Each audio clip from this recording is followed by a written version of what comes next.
but he also has really never served in business. Hmm. So he's basically a career bureaucrat. He worked in local business, he worked in the military, and then now he's been in Congress. And he pushes a very specific agenda.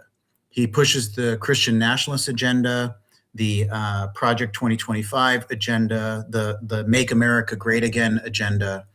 And even though I believe a representative's role is to really act in the interests of your communities, your specific third district community's interests, that's the way the founding fathers intended it.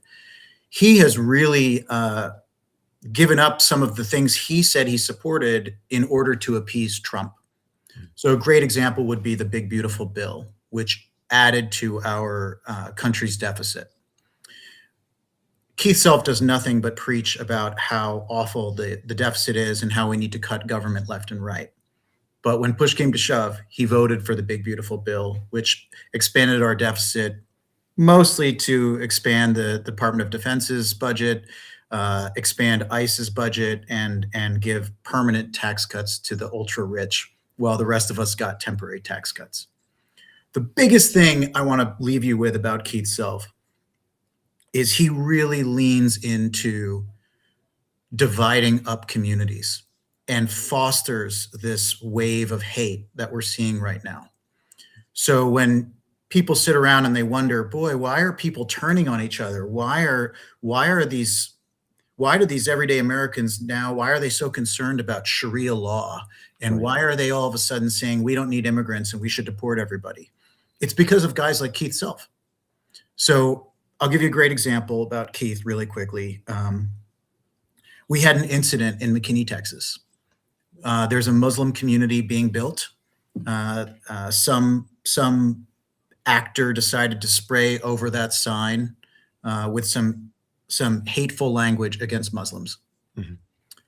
And it was all over the news. And the next day, Keith Self, instead of choosing to pull the community together and remind people why we're here, he chose to post a video of a very radical Islamic cleric in somewhere else and warn about the dangers of Sharia law and radical Islam taking over our communities.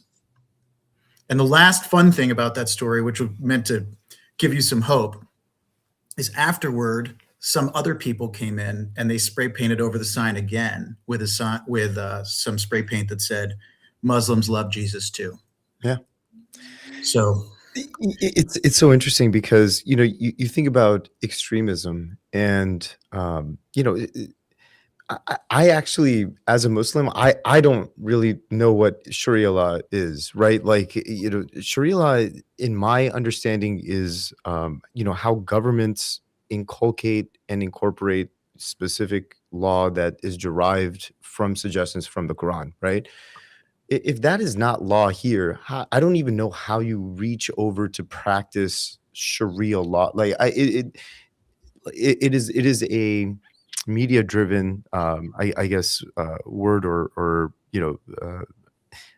phrasing that creates some level of fear and separatistness. But yeah, it doesn't really, as a Muslim, it doesn't really make sense to me because I don't know what that means. Well, Sean, your response on that is exactly the way other Muslims respond. They say, "Oh my God, this is so ridiculous. It can't be serious." That's what every Muslim says. Well, it's almost like, for example, during the Crusades or, what was happening in Northern Ireland, it's like, well, does every Catholic need to defend what's happening, within the church or, within that specific, region of the world?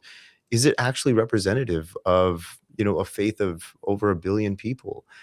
And I couldn't justify understanding it, and it really did impact us, right? The reason why, Evan, I'm doing this show is because after 9/11, we were told to not speak to the media, to not, participate in just these civic engagements that we would naturally have as communities. Yes. What that did was that created this culture of you don't belong here, you're not a part of our community. And then we would just have, more and more anti-Muslim sentiment or Islamophobia. And I think, now is the time that we have to be able to get back into, our communities to serve. We've lived here for so many years. We pay taxes. And I think, everyone that I know, at least, in my circles, are incredible people, very intelligent people, people that care about their communities, that want to, be a part of and serve the community for the greater good, for to enhance safety and education, and connection among their neighbors. So it is interesting. It seems like, the extremism that we believe exists in Islam is actually being held by people who are extremely Islamophobic. So it seems like they're the extreme ones, in this situation. Yeah, so unfortunately, this is where our politics have taken us, especially when the middle is apathetic, especially when you have some aggression and you have algorithms driving us against each other. You end up with you're being ruled by the extremes. So the loudest voices, the most extreme voices, are the ones that are now ruling you.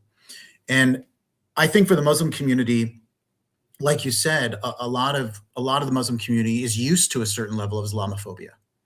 So I think actually this community tends to underestimate what is happening right now because they're kind of like, oh, we've been here before, it It's really passes. right. The Muslim community does have some very conservative family values that align with some very conservative Christian values, right? So I think people say, oh, it's going to be okay. But what we are experiencing now is very different. And I want to just give you some examples. I mean, like you said, I went to war against Muslim extremists. Like the Taliban is basically an example of the implementation of Sharia law, right? Little Right. girls couldn't go to school. They'd chop people's heads off if they didn't do certain things in alignment with a very extremist version of Islam. But I don't fear Muslims. I fear extremists. And we have extremists now within Christianity. We have extremists within just sort of fundamentalist nationalist Americans that believe they're more American than other people. And it's trying to creep its way into law. Right. It's creeping its way into the weaponization of the justice system. Yeah. So Greg Abbott, Keith Self, Ken Paxson, these leaders we have in Texas that are being used as a testing ground for the rest of the nation are doing things like declaring Muslim organizations terrorist organizations. Right. They're banning protests that are Muslim aligned sometimes. They're redrawing Muslim communities so that they split up voting power. Mm. And worst of all, they are spreading this fear and nonsense about Sharia law. Because in America, already per the Constitution, you're supposed to be governed by civil law, not by any religious law. So even though there might be an extremist cleric out there, saying, "Oh, we should have more sort of fundamental Muslim rights," in America, that's already against the law per our Constitution.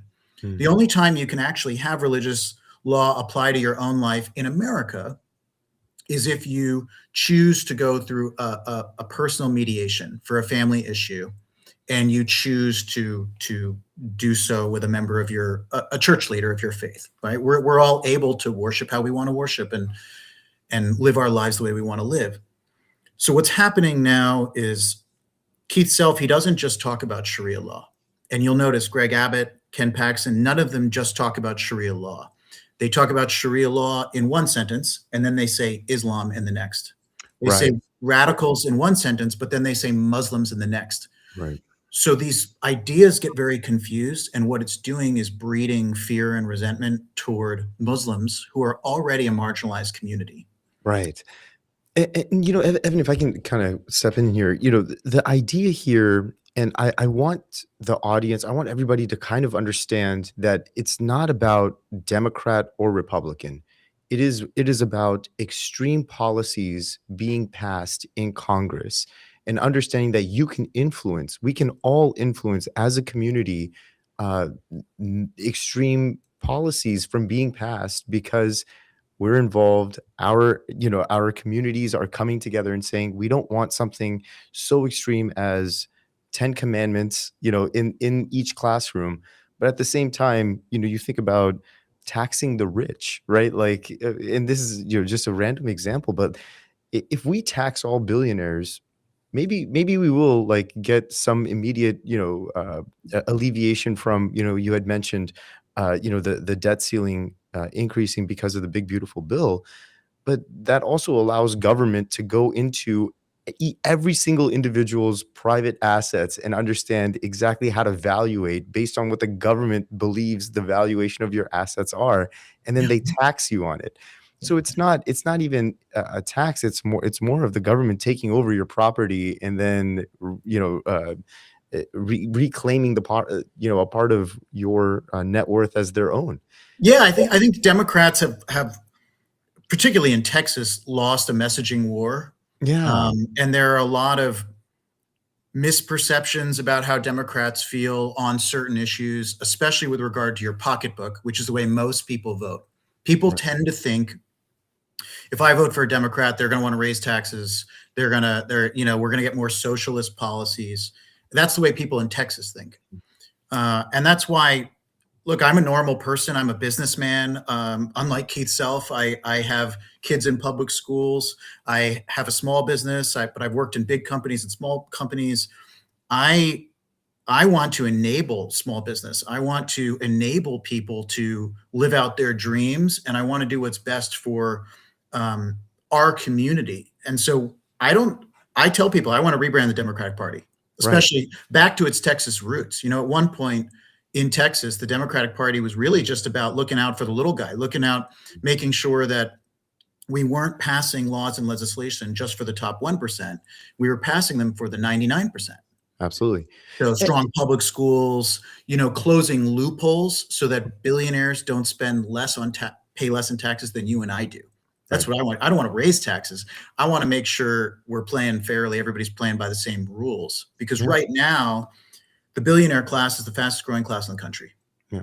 and they're not like you and me, man. They don't even live on a planet called Earth when you have that much money, Yeah. right? Eh, And the eh, middle look, class is shrinking for one of the first times in American history. It's actually shrinking. yeah, So all I want to do is that's a moral failure. It's a management failure. We gotta tweak our policy, not with trade wars and tariffs and things that just cause everybody to just their heads to spin, but yeah. with careful planning, talking to experts to make sure that the middle class can compete, to make sure small business owners can compete with these monopolies and these massive corporations. Nobody's evil. Corporations aren't evil. They do a lot of great things. We just got to make sure, I, you I'm know, I'm gonna go on the ledge, and I'm gonna say billionaires aren't evil either, man. Like, they're not. They're it's, not. we cannot extremify either end. We've had Beto on this show maybe 4 or 5 times, and every time I get off an interview with Beto, or even at the end of the interview, I said, Beto, you're not speaking far left or far right. You're pretty much down the center, and I think that when we look at certain congressional districts and we look at seats that are incredibly important, like CD3 that you're running for, it's not about Democratic or Republican. It's about, are we passing extreme policies under this specific leadership, or are we not? And extremism on either side is just not going to do well for the community. You have to be able to balance these issues and challenges out. They have to be led by our community. You are a representative, or you will be, hopefully, a representative of our community, and you want to be able to represent those values and understand what the community is feeling. What are those pain points? And I think you do a great job at that. And also, towing the line, right? You're saying, hey, like, I believe in religious freedom. That's what this country was founded on, was religious freedom, right? And as long as you're not hurting anybody, right? So I'm also against Sharia law, and I don't think that institutions that believe in Sharia law, or I don't even know what that means, but like, should have get funding and all of these things. But we don't, as a Muslim community, we don't see that. So we That's don't right. understand what really is happening because we're not involved at that level. And that's why it's so important to have these conversations with you, Evan. And you're doing a great job in bringing this town hall. It's called the No Hate Town Hall. That's going to be, Yes. here on January 17th from 11 a.m. to 1 p.m. And hosted by friends of our show. Maybe if you want to talk a little bit about the town hall. Yeah, thank you. Yeah, I mean, I like you said, some people underestimate it. Like when I go out and I talk to certain people in Greenville community chat, as an example, they'll say, "Oh, you want to build a mosque out here?" I'm like, "What's wrong with building a mosque? This is America, right?" So this this Yeah. no hate town hall. I'm very honored to first of all have the support of Asian Texans for Justice and North Texas Asian Democrats helping to coordinate this town hall. Yeah. And State Representative Gene Wu is a much bigger deal than I am. You know, he works in the Texas legislature. I'm running for the federal legislature, but that's kind of cool because it means you'll get state representatives' views, and then you'll also have me to talk about federal issues. And to feel truly represented as a community, you really need leaders at all levels to be listening to you. Like, to your point, any voter that's listening to this should feel heard. You should feel like your representative is listening to you and is willing to carry your interests forward, right? And not just be brushed off. So Gene Wu is actually the minority House leader. He's a very big deal. He did an incredible job fighting not only for Asian rights, but for, frankly, just the Democratic minority in general that's here in Texas, which is almost as many people as Republicans. It's pretty 50-50 when it comes down to it. He broke quorum when Greg Abbott chose to redistrict and redraw the lines mid-cycle. So normally, in almost every case in history, redistricting doesn't happen except for every 10 years with the census. Mhm. So we just redistricted in 2020. Yep. What Greg Abbott chose to do, because President Trump called him and said, "Hey, I want more Republican seats," Greg Abbott chose to do a very partisan redistricting effort mid-cycle in just last year. And the Democrats were so upset by that they did an age-old tradition. It's the last thing you can do as the minority party is break quorum and run away, so they can't force a vote. Right. So Someone was on the show.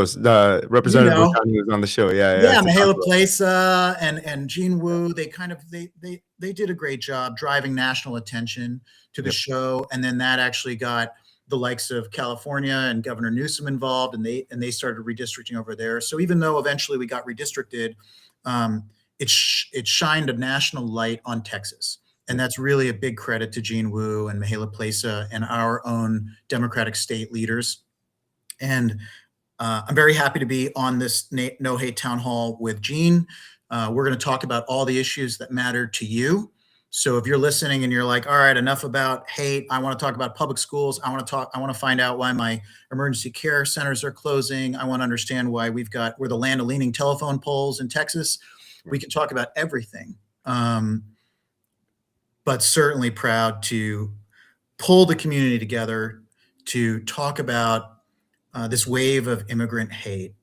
And like just today, Keith Self tweeted that he thinks all immigration should be paused. All of it. Yeah. I mean, they already passed H-1B visas being, to be much more expensive. They've got these tariffs and trade wars. So if you're in the immigrant community and you're closely tied to your homeland, like many of us are, your where your family came from, all of a sudden this country's trying to make it really hard for you to live an integrated life in our global village. And all of that type of legislation ultimately leads to prejudice and bullying in schools and violence, and that's all the things we want to work away from. Yeah, because another example of that, and not to say that we don't have an immigration problem, right? I mean, to have open borders is also very, very challenging, right? We can't do that either, right?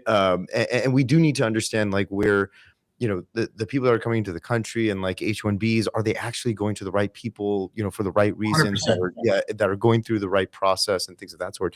But on the other side, we breaking news in Minnesota, right? With all the federal funding that's going there. And I think the Somalian community is going to just be getting hammered now. What are your thoughts? Can we? Yeah, I mean, I think, well, first of all, I mean, your point about borders is is well taken, and as part of rebranding the Democratic Party, that the Democratic Party got this rap of the party of open borders. Right, That's right. Like, not, I mean, no Democrat I know wants that. We want strong borders. And I right. remind people that there was actually, it came way too late under the Biden administration.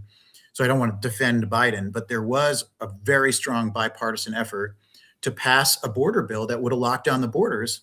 Mhm, And Trump actually delayed it in order to get elected mhm, because he wanted to run on it. And this is really the lesson I want people to take away from this. This MAGA movement, the Trump Republican movement, which is very different from old school Republicans. This has become a new thing, MAGA Republicans. They have learned that they can get elected by running on fear of immigrants. And boy, are they really leaning into it now, right? So we've locked down the border. We have, we have ICE, which makes, I mean, I think it makes a lot of people uncomfortable. We are uncovering some fraud, which perpetrated, by some immigrant communities, but welcome to America. I mean, everybody's from an immigrant community. And I think the perpetrator of that fraud at the top, of course, was probably just a white guy. So I think we run into real problems when we as Americans start viewing people frankly, by the color of their skin, by the nation they came from, by their religion. We're supposed to say, you're an American, I'm an American, you're a criminal or you're innocent. I mean, like just the rule of law. That's what we need in America. We need to go back to the rule of law yeah. because we're on a dark path.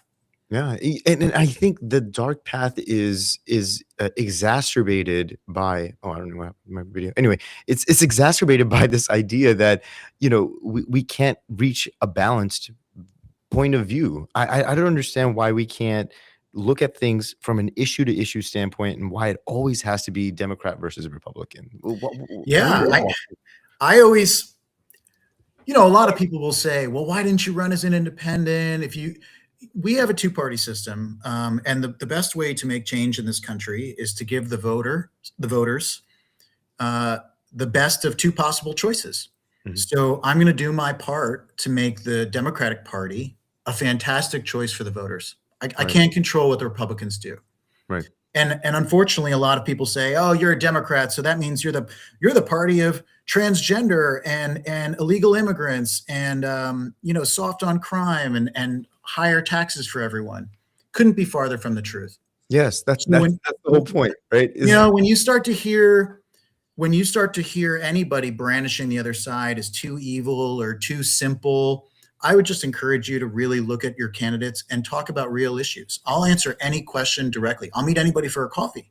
Right. So if you and I can't get to some level of agreement, or you don't feel heard, at least by me, after all those conversations, then I would encourage you to go try to have that conversation with Keith Self Yeah. and Yeah. just decide who you prefer, but definitely make a choice, because the worst thing you can do is not make a choice, Yeah, especially for your and that's the kids. most important part, right? This all starts and only matters if we go out and we vote and we show up at the polls, right? The way that we get our morals, our ethics, our values as a community to be enacted, to be able to get a listening ear. Representatives are representative not just of their party; they're representative of the entire district, of every human that is a part of that district, and they will give a listening ear to the voters that are in their district. They are constituents, and so it's really important for us to distinguish these things. And I don't think that historically we've had the right perspective. It's always been, well, if a Democrat is the representative of my district, it's not that only Democrats can talk to this person. You're That's going to right. be Evan, you're going to be representing everybody, and Republicans are going to have your ear just like Democrats do. And And so, you might be surprised. I mean, I'm very conservative in some ways. Like yeah, I want a balanced budget. That is a yeah, core part of my Fiscal responsibility, campaign, man. Like, right? of So course, who doesn't? Who doesn't want to I'm do that, right? I'm a military veteran, of course. I believe in a strong military. I believe in a strong police force as long as we're following the rule of law. And I'm very pro business, right? I mean, especially small business. My big complaint with this administration is I think it's all just kiss the ring big business, right? It's really good if you're a giant corporation. It's not good if you're just a little restaurant owner or you've got a small import business. I mean, you're not going to get any relief from tariffs because nobody's listening to you, right? They're just the big Well, guys will get reliefs. I don't know, man. Because I agree with you. Because obviously our community has so many people that are part of small businesses. Acquisitions, mergers, and acquisitions are coming back. So Yep. it might not be the small businesses, but businesses in tech and other businesses that are trying to scale.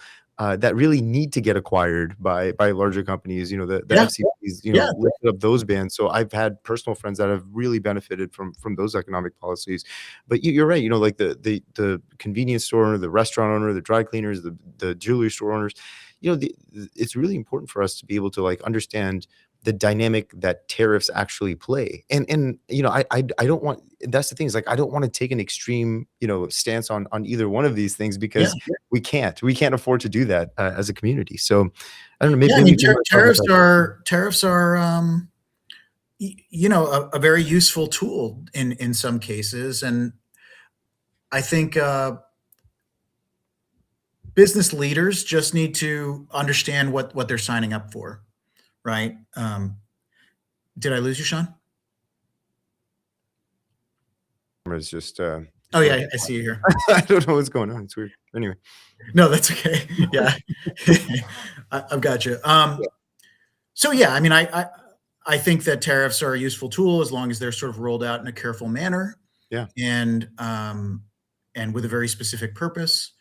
Otherwise, they just sort of become these hidden taxes that are paid for by American businesses and American consumers. Right. Right. But But to also, the other thing is, and correct me if I'm wrong. My understanding is, I went to Dubai over this last summer, and I remember going to the market, and I'm a big junk food guy. yeah, Don't tell my I cardiologist. don't know how you're so skinny. Yeah. I don't know. I just love I'm chips. jealous. What a metabolism, Yeah. I love chips, and I can't. It's like my midnight snack thing. Yeah. And so I go into the aisle, and I see like chips that are manufactured in Dubai, right? And it's like 8 dirham, right, which is like $2. But if you go to Lay's, or if you go to like Frito Lay, like based like American chip, I mean it's like 23 or 24 dirham. It's like 4 times more, 3 times more Yes. expensive to get the American good. And the Yes. reason why it is expensive is because the delta, it probably costs very similar in terms of economics of scale, margin wise and things of that sort. The price of the product is probably very similar, but you're getting the country itself is getting money from the taxes that it's deriving from increasing the price of that good, whether it's chips or bags or whatever Americans are exporting out to other countries, which creates our GDP essentially. And Yeah, so, I mean, ultimately, they're right. They're and doing so, their so part to the thing is, ensure right. And local so the business. idea, right. Hold on, sorry. Let me finish this Yeah, last part. So the idea is, if they are taxing American goods, at a certain rate, and they expect to have the same level of access to the world's buyer, which is America, yeah, and be expected to not be taxed, yeah, then that's not a fair deal. That's not a fair shake. So we have to absolutely, tariff these countries. You know what I mean? And it just has to work out that way. absolutely. I mean, I think what do we want? We want fair and balanced trade, right? We want to make sure that if there's a tariff on a good in one direction, then sure. I mean, we should absolutely have a tariff back, unless for some reason we're trying to import a good because we're missing healthy competition here. So I Right. think, like I said, I mean, I'm down for discussion on all these things. I just want a realistic and detailed analysis.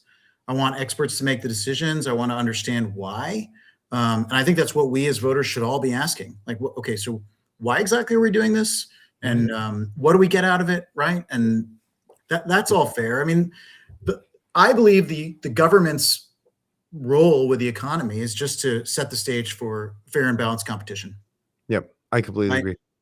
And Yeah, to make sure the public good is served with things like public schools and healthcare and police forces. I mean, I uh, I think we run into a problem when we let big business infect our government.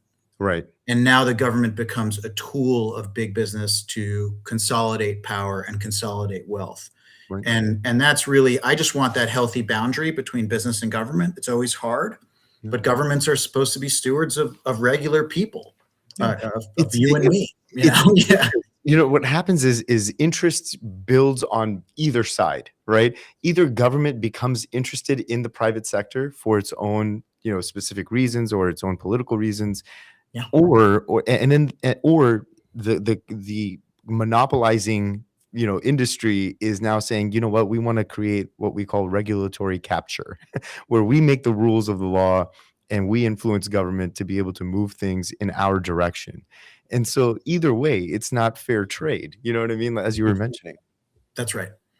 Yep, I So think what makes America great is we have very healthy competition. We have very competitive businesses. I mean, that has to happen. yeah, And some level of consolidation and acquisition is good and normal. Sometimes it's the dream for a small business owner to get bought out. yeah. Um, you But, just want to it's make capitalism. sure. Capitalism has to have a healthy level of competition. I mean, Exactly. and then in that way, the consumer will always win, right? Like, why is everyone paying $50 right now for internet? Everyone pays about $50 to $75 for internet, and Yes. it's just the way that if you think about how telecommunications work, how the telecommunication companies work, how much spectrum they're able to buy, it's kind of a fixed market right now, and there's not really, a secondary market for this. When you only have two or three options, then Right, you then exactly. then you do not have healthy competition. Right, and then Those and then and then Elon comes out with the Starlink thing, but everyone hates him because he's a billionaire, and so Yeah. you can't even that now he's not even allowed to, like, so it's really interesting how we as consumers, we as voters, think in such extreme ways that we can't just get right down the middle and say, "What is really impacting my life?" And regardless of whether it's a Democrat or Republican, is this person thinking the way that I'm thinking and not passing extreme laws, right? And You and know, and it's funny, Sean, like when you meet people in person yeah. Yeah, or it one on all that one, goes away. normally you can have normal conversations all day long. People are Absolutely. so wonderful. Yes. Most people. I Yeah, think when you're in these dark corners of the internet, right. or frankly, you're just in these forums where the loudspeaker, gets the attention. People turn into trolls. I mean, they get pretty terrible. It becomes us versus them. Right. And so I try to tell people, I'm like, come to these things like this now, no hate town hall. Yeah. Come meet Democrats. They're Come not to evil. us. They're not trying to tax you. You're Yeah, gonna you're gonna meet a bunch of humble patriots that are just want the right thing, and that are kind of upset with the ruling party right now, right? right. And it's not extreme. It's just it usually just feels like a social party, like you're going to a house party.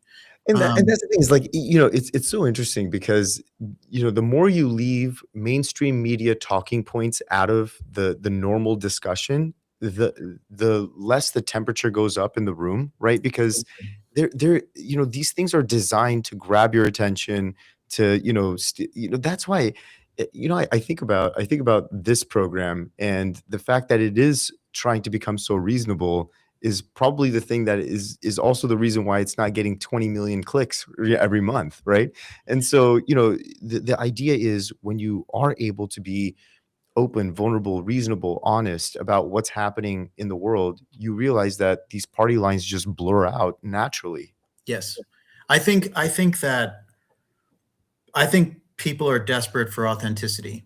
Yes. And I think that was part of Trump's appeal because people were so tired of feeling like they were being lied to. They would take a guy they didn't like just because they felt like at least he was speaking his mind. Right. Um, and I think that's kind of backfired, but that desire for authenticity is still there. And so I think what you're doing is right, man. I think it's a marathon, not a race. I think if you go for the clicks really quickly, Yeah. with the big headlines, and I mean, I don't know about you, but when I scroll lately, if I see something that's too extreme, I start to I block it. I just start passing by. I don't click on it anymore because I feel No, like they're just trying to grab actually my what I do attention. is I say I don't wanna see this content anymore. Yeah, You know what I mean? And exactly. so It's it's like, give me some real discussion. Let's talk about issues. Let's not demonize people. And it's hard. Our political process sets us up a little bit to be us versus them because mm, in order to get to a general election, you have to get through a primary. yeah, And the primary, the people involved in the primary, it's very early on. Like I've been campaigning for 7 months. yeah, The people involved in the primaries are the hardcore Democrats or the hardcore Republicans right, in general, the activated people. So they tend to be a little bit more Democrat or more Republican than normal. right, And you can't even get to a general election until you get through the primary. right. But I mean, the good news for me is I am the primary candidate. I'm the only candidate. I got out of the primary, and I am the Democratic nominee. I'm very honored to be that. And Okay. Keith Self has found himself in a primary against an opponent who's even more MAGA than he is. Oh, wow. Wow. Yeah. So I mean, my hope is to connect with normal people and talk about real issues, because that's the opportunity afforded to me, and frankly, that's what I owe the people that are putting their faith and trust in me. Yeah, no, I completely agree. And we look forward to engaging with you. We look forward to seeing you at the town hall on January 17th. We'll put the flyer up on our show notes. Oh, that'd be Do great. you want to give a little bit more detail around the town hall, where it'll be, and Yeah, yeah. Thank you. So it's on January 17th from 11 a.m. to 1 p.m. I think if you register for the event, you'll get the address. Um, and that's about it. I mean, it's casual. You just show up and that's actually smarter to do. Register for the event. We know who you are. Your email is verified. Then we'll give you the address. Okay, because I was like, where's this going to be? But correct. Yeah, it that's could that's also political attract events for a you. lot of That's what people tend to do these days because at That's smart. least look, I mean, at least if people have to give you their information, then they're probably coming in good faith. Because that's how you do the anti-trolling thing, right? Is Right. like people that are hidden, if you wanna make a racist remark, if you wanna do whatever you might wanna do that you think that is within the confines and is acceptable by the First Amendment that will protect you in your First Amendment right, why do you need the anonymity, to be able to do that? You know what I mean? So I know. it's really interesting. Like I understand anonymity, and I do understand that the government does need to know exactly who you are and what you're doing. But if you're saying things and you think that you can get away with something that's going to be, kind of edging at the border, of inciting violence, inciting, whatever it might be, well, then anonymity is going to go out the door, right? And Yeah, so, yeah. I mean, look, like, be uh, responsible with your amendment, with your rights. Like, that's right. That's it's right. And so, it's so being reasonable. being in politics has been an interesting journey for me because Yeah. I understand why people want to remain anonymous. I Yeah. understand why ICE wants to wear masks. I understand why people don't want to get involved in politics, Yeah. why they don't want to talk about politics at the dinner table. Yeah. But on the other hand, when you really put yourself out there and you speak your mind, other people do the same thing.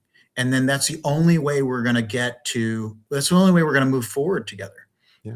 And also, I feel more connected to my community and the people I love than I have in my entire life because they really know who I am. I'm an Yeah. open book now. Yeah. And I understand the people who are not my friends. I've lost a few friends, and that's okay. But you can go to electheavenhunt.com. I'm elect Evan Hunt on all socials. You can see every position I have. I mean, every Facebook post.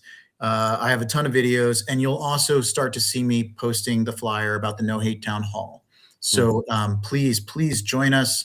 If you're Republican, if you're Democrat, if you're Muslim, if you're Christian, Jewish, join us. That's what this is about. Let's Let's come talk. together as a community. Let's have a Yeah, discussion and let's open the dialogue because, Evan, you're right. Authenticity is key. And I think everybody, not just you, and you just do such an incredible job of being authentic and listening to the issues and also being able to have both, conservative and liberal values, right? And just to be able to balance those things out.